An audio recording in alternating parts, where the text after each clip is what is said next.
It's What a Weird Week for Friday, February 17th, 2023. If the giant wiener isn't safe, none of us are.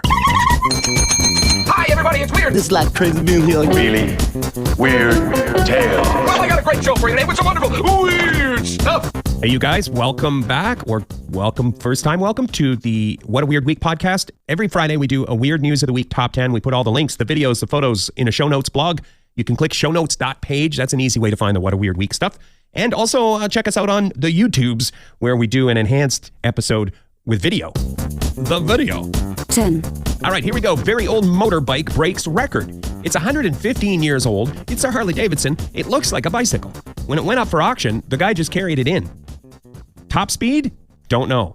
I doubt you could jump the Snake River Canyon on this thing. It's sold for a record amount. That's the record we're talking about, is the most anyone's ever paid for an old motorbike. Almost $1 million. So, I mean, I know this is not for driving around purposes. This is a collector item or, conversation piece, work of art, whatever. But I would like to see this old motorbike fixed up, taken down to the track, and then take on all challengers, like maybe high school track team versus this very old motorbike, 100-year-old motorbike. Let's get that going. No Olympians, though. I don't think a motorbike would beat the Olympian, the fleet of foot Olympians. It would have to be, like the running club that runs through my neighborhood every weekend. They could come out and challenge the old motorbike. 9. If the giant wiener isn't safe, you guys, right? It's unsettling when you think about it. The most famous wiener-themed vehicle in the world was targeted by catalytic converter thieves. If you've never had the pleasure, the Oscar Mayer Wienermobile is 27 feet long. It is a motorized wiener. It's famous. It's a cherished piece of Americana. It was in Las Vegas the other day for some public appearances. When the wiener pilot tried to get it started in the morning, it wouldn't go. Eventually, they had to get it towed to a place for repairs. Imagine being that tow truck driver, the one in charge of delivering the most famous motorized wiener in the world. There's pressure on you. You don't want to screw that job up, right?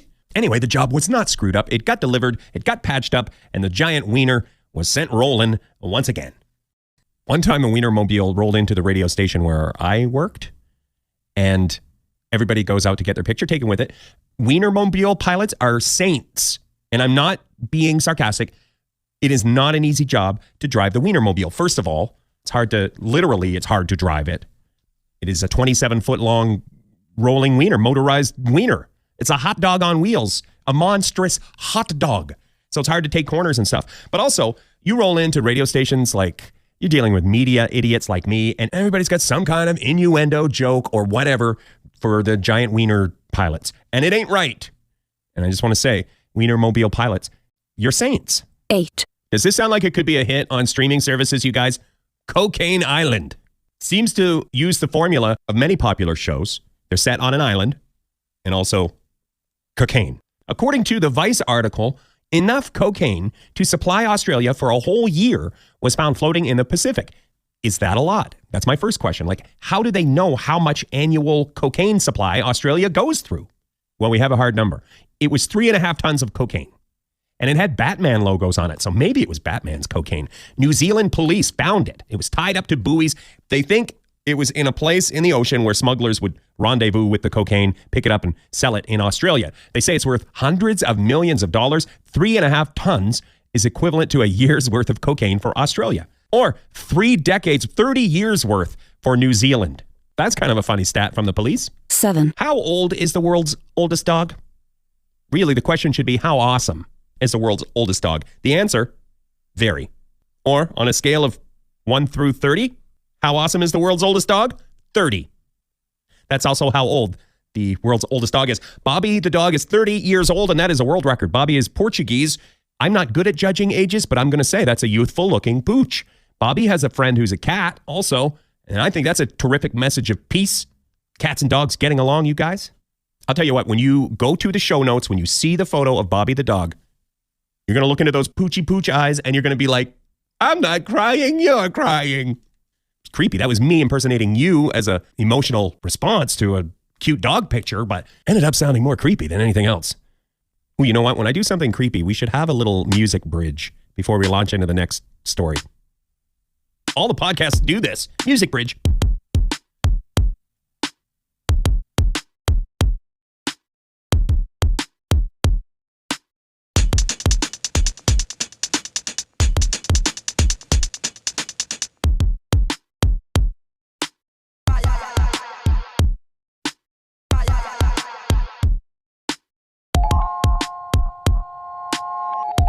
6. Another dog story here. Dog says, whatever, I'll just rescue myself then. This was in the news a few days ago. The dog that walked 10 miles to an animal shelter rather than just wait there for assistance, the dog rang the doorbell. It was one of those video doorbells. So the photo got going around. You can see that photo. Click the show notes. We have the video footage too from the doorbell cam. Bing bong. Hello? Wow, that dog, it almost sounded like that dog was speaking English.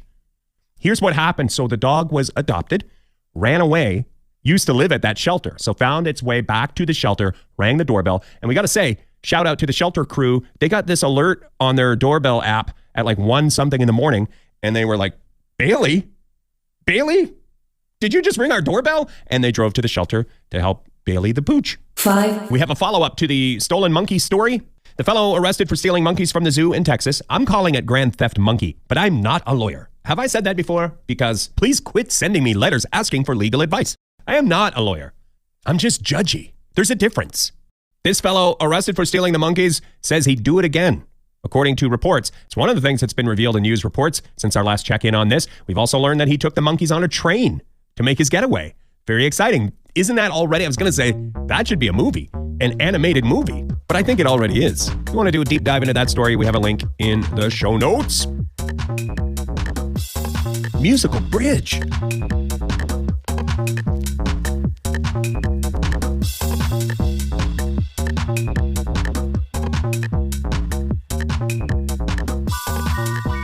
Four. How long is the new long kiss world record?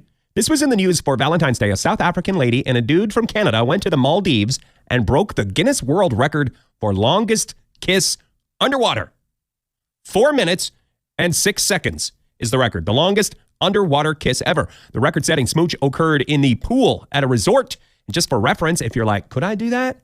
Do I want to practice? Is this the one that gets me in the record book? Well, this kiss lasted longer than the Eagle-Eyed Cherry smash hit, Save Tonight. If you could kiss underwater longer than Save Tonight, you have a chance. Oh, I'm already winded. 3. Where are we on shooting down UFOs at this point? There was a Wired article that came out the other day. I'm going to read this quote. It kind of sums it up. They're talking to an expert. The expert says, this isn't new. We just hadn't been detecting them in the past. I suspect that filters on U.S. systems had previously been ignoring things that were too slow, too high, or too small to be considered threats. Now that the parameters on the filters have been adjusted, we're seeing more of what was already there for the past few years. Latest is that the other mystery objects, not the spy balloon, but the other things, were probably just balloons from private entities, not alien craft, not more spy balloons, just basically trash, air trash. I feel like air trash would be a good nickname for a bad basketball player. I'm not sure. Floating it out there.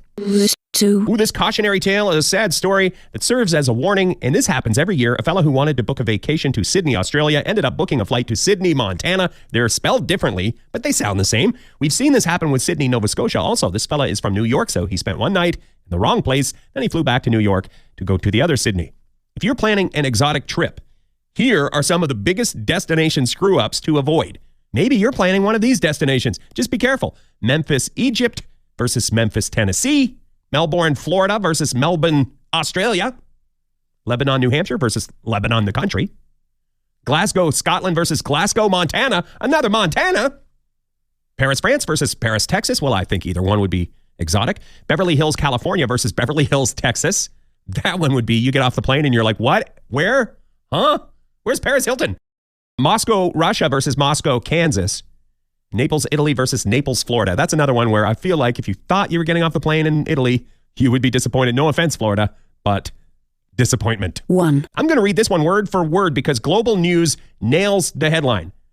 Part of the sun breaks free and forms a strange vortex, baffling scientists. So according to the story, scientists are baffled, yes, but also excited. So a piece of the sun breaks off and it is strange. What does that mean? This is a tweet from Dr. Tamitha Skov. Talk about polar vortex. Material from a northern prominence just broke away from the main filament and now is circulating in a massive polar vortex around the north pole of our star. Implications for understanding the sun's atmospheric dynamics above 55 degrees here cannot be overstated! Exclamation. Exclamation. I didn't understand any of that, Dr. Tamitha. As near as I can tell, the piece of the sun that broke off formed what I would call a sunnado. Dr. Tamitha, why don't you take my word and use it in your next tweet. I feel like people would understand that. Sun NATO, hey? Oh, it's a stupid word. Oh, okay. Another expert is quoted in this story as saying weird sun stuff tends to happen every solar cycle. So every 11 years. I'm not exactly sure what this means for us, you guys. What are we supposed to do? Panic? We should all panic, right? My philosophy tends to lean into living a panic-driven life. But I will say, as long as the scientists can still be reached for comment, we must be okay. If they ever ask scientists to comment on a story and all the scientists have gone to live inside Stone Mountain or something, then I feel like that would be a bad sign. Okay, that is that, and we are done. And if you want show notes, you can go shownotes.page. That will get you back to all of the stories we talked about, the photos, the videos, all of it. And that is also where I will put a link to our new enhanced video podcast. You can check it out on the YouTubes. What a weird week on the YouTubes. I guess that's that. We have a long weekend here in my neck of the woods, a family day. I'm not sure if we're going to do a bonus episode like we did last week. Depends if the family's getting along well or not, I guess. If we have one of these knockdown, drag 'em out Scrabble games and everybody's mad at everyone else, maybe I'll hunker down in the home office and crank out another podcast. Hey, you guys, I don't know what to hope for.